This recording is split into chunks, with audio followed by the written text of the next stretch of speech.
அனைவருக்கும் இனிய வணக்கம். வெற்றியின் மதிப்பு அதனை வென்றெடுக்கும் நேர மேலாண்மையால் தான் உள்ளது. எல்லாரும் மகிழ்ச்சியாக இருப்போம். எல்லாரும் எதிர்பார்த்துக்கிட்டே இருப்போம். நாளை காலையில் விடித்த உடனே குடும்பத்தோட காலையில் 7 மணிக்கு முதல்ல போய் நம்மளுடைய வாக்கை தவறாமல் மகிழ்ச்சியோடு நம்ம செலுத்தினோம் அப்படின்னு சொன்னால் எப்பொழுதுமே மகிழ்ச்சியாகவும் சிறப்பாக தான் இருக்க முடியும். அதனால் வாழ்க்கையில் ஒரு வெற்றி பல மணி நேரம் வேலை செய்கிறதுல இல்லை.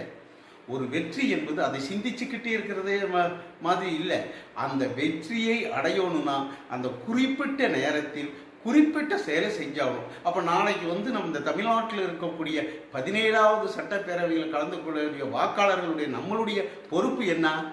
நாளைக்கு முழு மூச்சாக காலையில் எழுந்திரிச்ச உடனே 7 மணிக்கே போயிட்டு வாக்கு சாவடியில் நம்மளுடைய வாக்கை செலுத்தி சிறப்பான முறையில் ஜனநாயகத்தை காக்க வேண்டும். மிக்க மகிழ்ச்சி. நன்றி.